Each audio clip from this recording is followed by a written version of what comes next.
आप देख रहे हैं SDM न्यूज़। हर सच्ची खबर के लिए जुड़े रहिए SDM न्यूज़ से।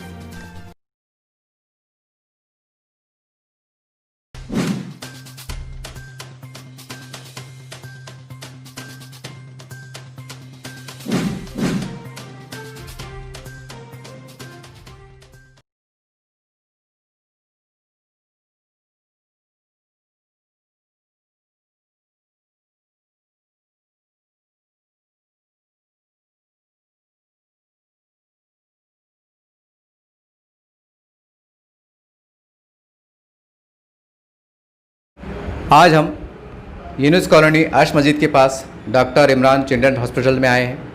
जैसे कि अब तमाम हमारे नाज़रीन जानते हैं, आज कोरोना महामारी को लेकर तमाम शहर में एक अफरा तफरी का माहौल है और देखा गया है, जैसा मीडिया ज़राए से इत्तलात मिल रही हैं, जैसा हेल्थ डिपार्टमेंट बता रहा है, जानकारी दे रहा है कि ये बीमारी ज़्यादातर ज़्यादा उम्र के लोग यानी कि जो बूढ़े होते हैं और छोटे बच्चे ये ज़्यादा मुतासिर हो रहे हैं, ऐसा बताया जा रहा है। यही बात जानने के लिए, क्योंकि ये बच्चों के मशहूर डॉक्टर्स हैं और औरंगाबाद के हम समझते हैं कि मशहूर दवाखानों में से एक हैं और काफ़ी लोग भरोसे के साथ विश्वास के साथ यहाँ पर आते हैं और अल्हम्दुलिल्लाह अल्लाह ने इनके हाथ में शफा भी दिया है।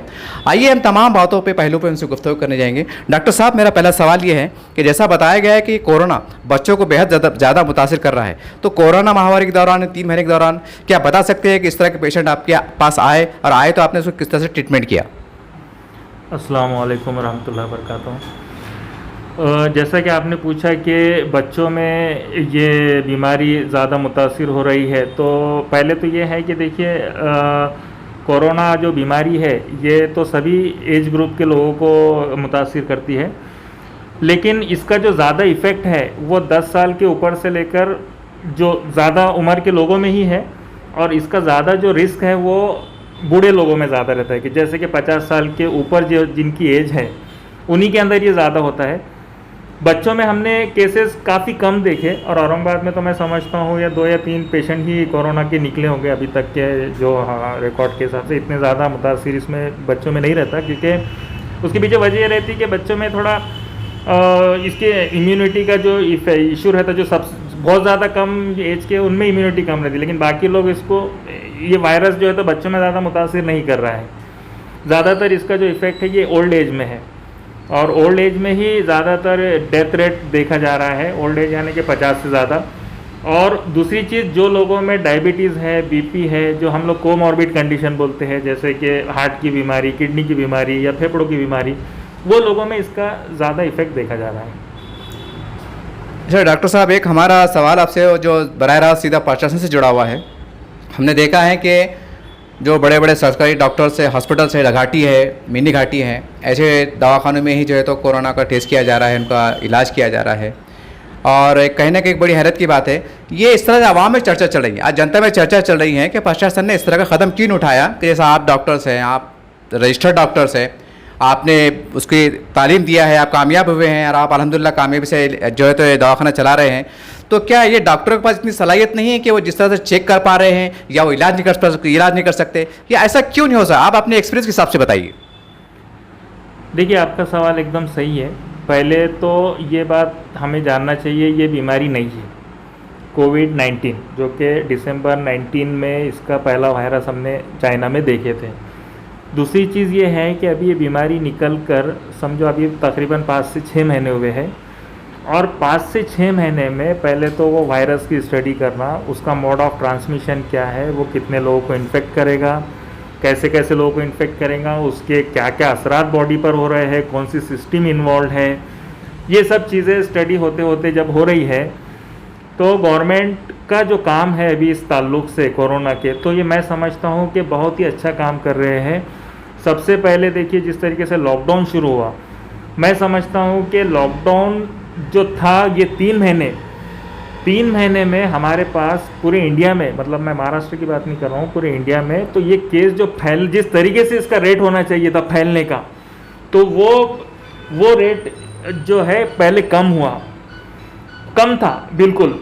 और ये 3 महीने में हमें काफ़ी टाइम मिला है स्टडी करने के लिए, वायरस का मोड ऑफ ट्रांसमिशन क्या है, वायरस कौन कौन से लोगों को इन्फेक्ट कर रहा है, कैसे कैसे इन्फेक्ट कर रहा है, ये सब चीज़ें इसमें मालूम हुई डॉक्टर्स को। और तीसरी चीज़ आप ये बता रहे थे कि भाई जो प्राइवेट डॉक्टर्स है क्या ये कैपेबल नहीं है क्या करने के लिए? ऐसा नहीं है, प्राइवेट डॉक्टर्स भी कैपेबल है, लेकिन क्योंकि ये बीमारी का जो ट्रांसमिशन है एक अलग रूट है ट्रांसमिशन का, ये हाईली कॉन्टेजियस डिसीज़ है। हाईली कॉन्टेजियस का मतलब ये रहता है कि कोई भी अगर पॉजिटिव पेशेंट एक किसी के अगर कांटेक्ट में जैसे जा रहा है तो वो मल्टीप्लाई करता है, मतलब पेशेंट्स को, मतलब काफ़ी लोगों को एक साथ में इन्फेक्ट करने के चांसेस रहते हैं। गवर्नमेंट का जो कदम था कि ऐसे पेशेंट ढूंढना और उनको आइसोलेट कर लेना, ये प्लान के हिसाब से गवर्नमेंट हमारी सक्सेस हो रही है, क्योंकि जो पॉजिटिव पेशेंट था उनको उन्होंने आइसोलेट कर दिया। आइसोलेट करने के बाद जो कॉन्टैक्ट्स रहते हैं उनके, आइसोलेट करने से उतने कॉन्टैक्ट्स कम हो जाते।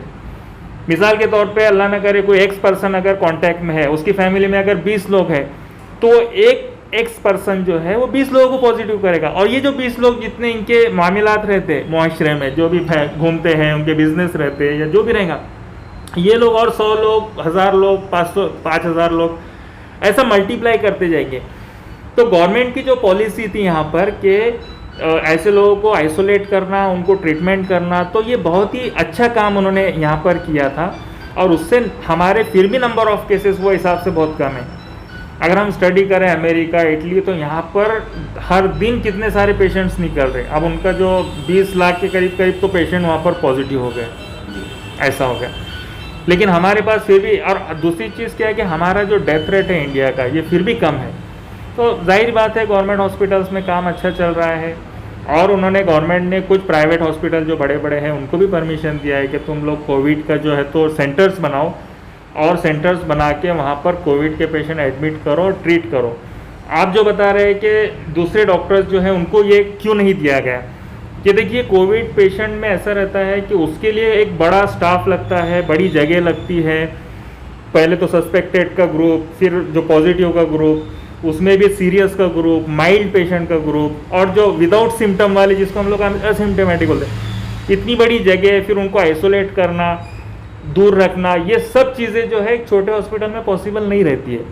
तो गवर्नमेंट जो बड़े बड़े हॉस्पिटल्स को उन्होंने बेड रिजर्व करने के लिए कहा है, जैसे कि 80% उन्होंने बोला है कि बेड रिजर्व कर दीजिए आप कोविड पेशेंट के लिए, बहुत अच्छा डिसीजन है।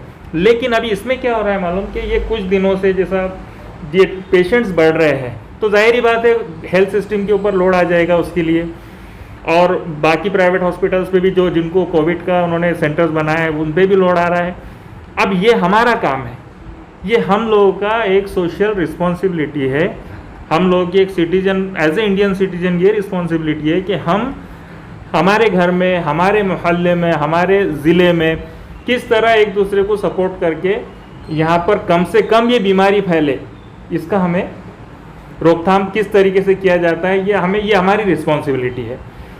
मैं सिर्फ 3 चीज़ें बोलूँगा इसके अंदर। देखिए, बीमारी से बचने के लिए, जैसे कि हर कोई बोल रहे हैं, गवर्नमेंट भी बार बार बोल रही है, 3 चीज़ें इंपॉर्टेंट है। सबसे पहले तो आपको मास्क का यूज़ करना है। दूसरी चीज़ सोशल डिस्टेंसिंग करना है। सोशल डिस्टेंसिंग यानी कि आपको एक दूसरे से कम 6 फीट का डिस्टेंस मेंटेन रखना है। कहीं भी आप गर्दी, जहाँ भी रश रहता है, जहाँ पर ज़्यादा लोग जमा इकट्ठा होते हैं, तो वहाँ पर बिल्कुल आप एक दूसरे से दूर रह के बात कर सकते हैं। जितना दूर मतलब रहेंगे तो उतना ट्रांसमिशन कम होगा। तीसरी चीज़ जो है हैंड सैनिटाइजेशन और हैंड वॉशिंग।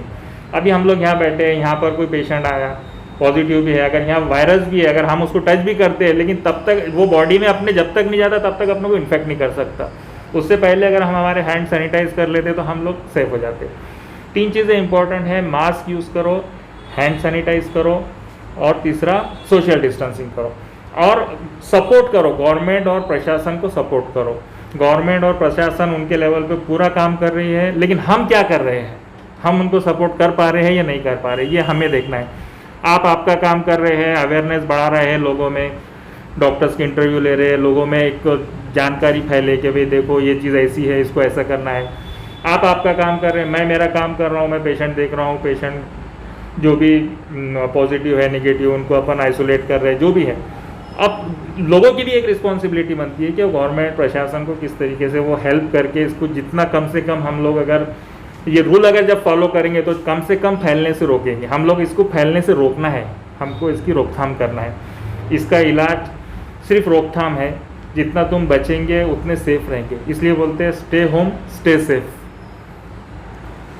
डॉक्टर साहब, हमने जब 3 माह की हमारी जो कोरोना महामारी है, हमने सर्वे किया था, हमने सरकारी स्लम बस्तियों का दौरा भी किया था, तो कई लोगों की शिकायतें थी, लोगों ने इल्ज़ाम भी लगाए थे कि भाई डॉक्टर जो है आज वो पब्लिक का ध्यान भी रख रहे हैं, वो कहने के छुप के बैठ गए, इस तरह के आरोप भी लगे थे। तो मेरा आपसे सीधा सवाल ये है कि जब से कोरोना का आगाज़ हुआ, हम समझते हैं कि चौथा महीना शुरू होने में है, तो क्या आपका दवाखाना जनता की सेवा के लिए मतलब खुला था, आपने इलाज करते रहे आप?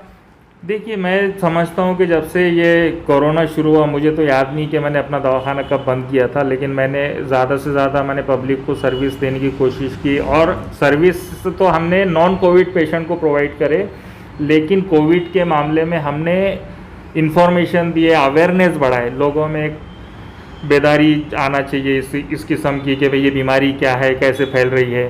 जैसे कुछ लोग समझते हैं कि नहीं इस टाइप की कोई बीमारी नहीं है, नहीं तो लोग, तो हमने उनको अवेयर कराया कि देखो भाई अगर बीमारी नहीं रहती थी तो इतने सारे प्रॉब्लम्स आप देख रहे हैं क्यों आते थे।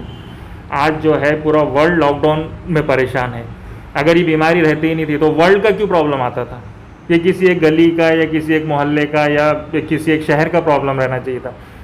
100% देखो बीमारी है, हमें इसके ताल्लुक से सीरियसली लेना चाहिए और इसमें ज़्यादा कुछ करना नहीं है। तो आपको सेफ़ रहने के मेथड्स मैंने आपको बता दिया, जितना आप सेफ़ रहेंगे, जितना आप कॉन्टैक्ट्स कम रखेंगे, जितना जैसे मैंने बताया मास्क यूज़ करना है, हैंड सैनिटाइजर करना है, हैंड वॉशिंग करना है, सोशल डिस्टेंसिंग करना है, ये चीज़ें अपनों को करना बहुत ज़रूरी है। बाकी हर डॉक्टर देखिए इतने इसमें भी एक फ्रंट लाइन वॉरियर के जैसे जो है ट्रीटमेंट कर रहा है।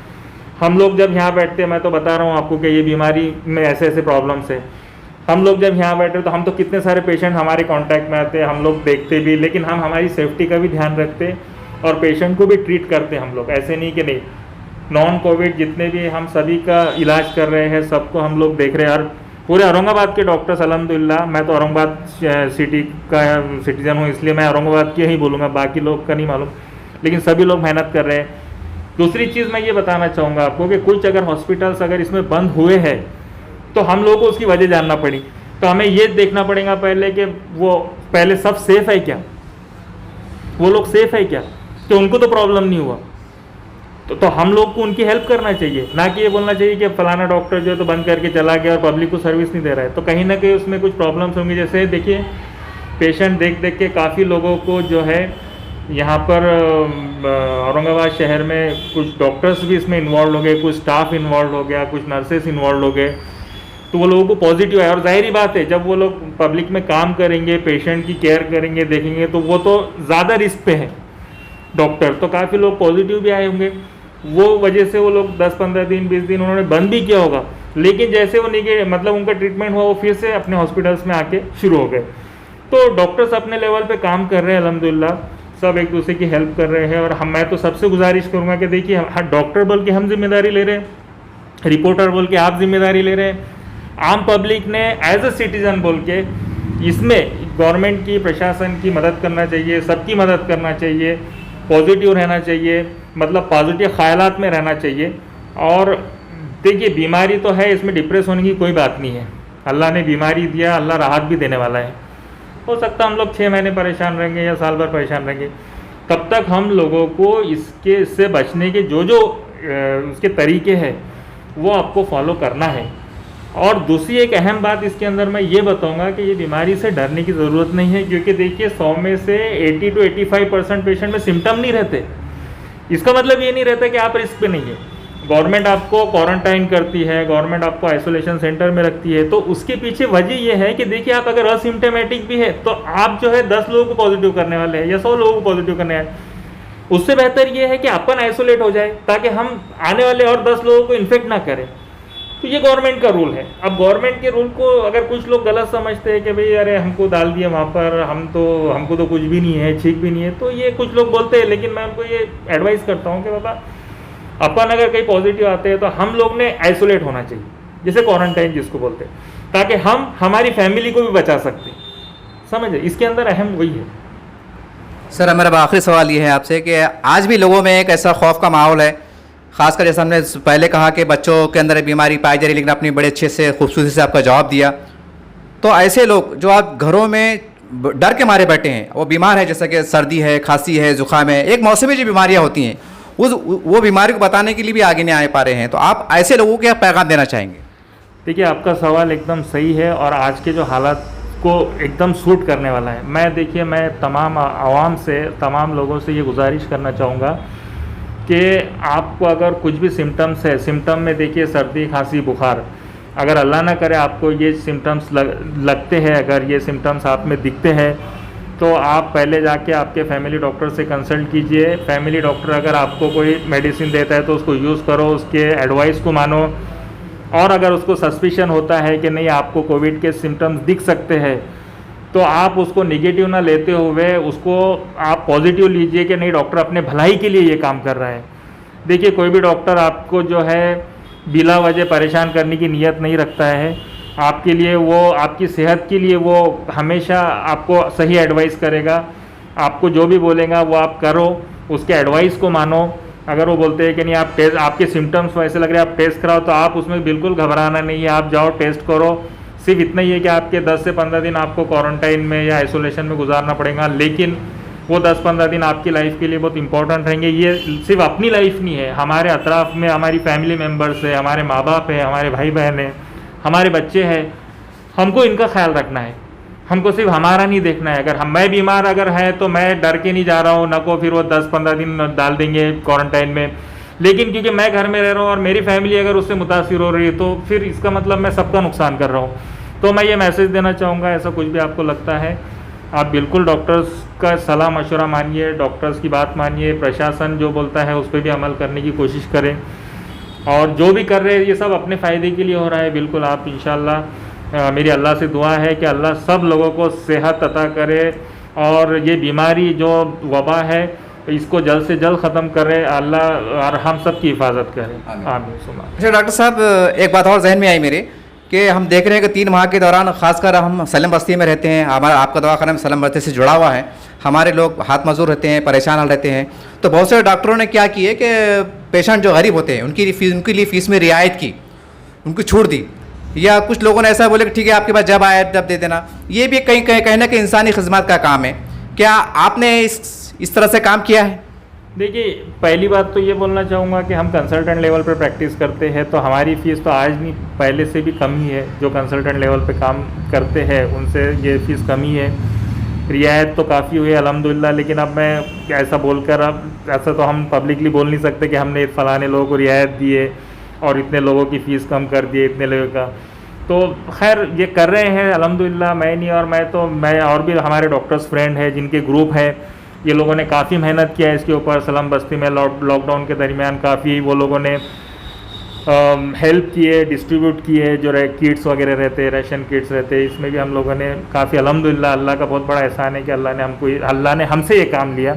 हम इसमें ज़्यादा बोल नहीं सकेंगे, लेकिन इतना है कि काफ़ी हम अपने लेवल पे जो है, और सलम बस्ती है, लोग रोज़ के कमाने वाले हैं, तो ये लोगों के लिए हमें करना ज़रूरी रहता है।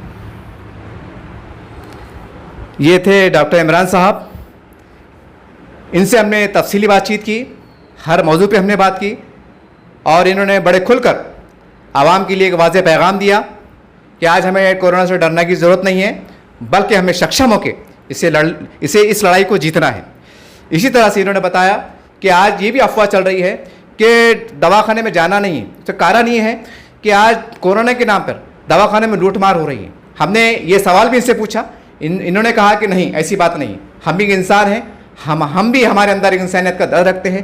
जैसा कि इन्होंने बहुत ही ढके छुपे अंदाज से बताया कि हम गरीब पेशेंट का भी ख्याल कर रहे हैं, उनके साथ रियायत कर रहे हैं। और उन्होंने जैसा बताया कि हमने इसके अलावा समाजी खिदमत में जैसा तंजीमें काम कर रही थी, राशन किट वगैरह, उस सतह पर भी डॉक्टर्स टीम ने काम किया है। हम इनके जज्बे को सलाम करते हैं, और हम हमारे SDM के माध्यम से, जहाँ तक नाजरीन और हमारा SDM चैनल देखा जा रहा है, सुना जा रहा है, हम उनसे अपील करते हैं दर्दमंद कि आप डॉक्टर्स पे भरोसा रखिए, अपने फैमिली डॉक्टर से राब्ते में आइए, खुलकर उनसे अपनी बीमारी के बारे में तबादले ख्याल कीजिए। वो जैसे आपको मशवरा देते हैं उनके मशवरे पर अमल कीजिए। इंशाअल्लाह अगर हम सब मिलकर इस तरह से कोशिशें करेंगे तो ये बीमारी का खात्मा हो जाएगा।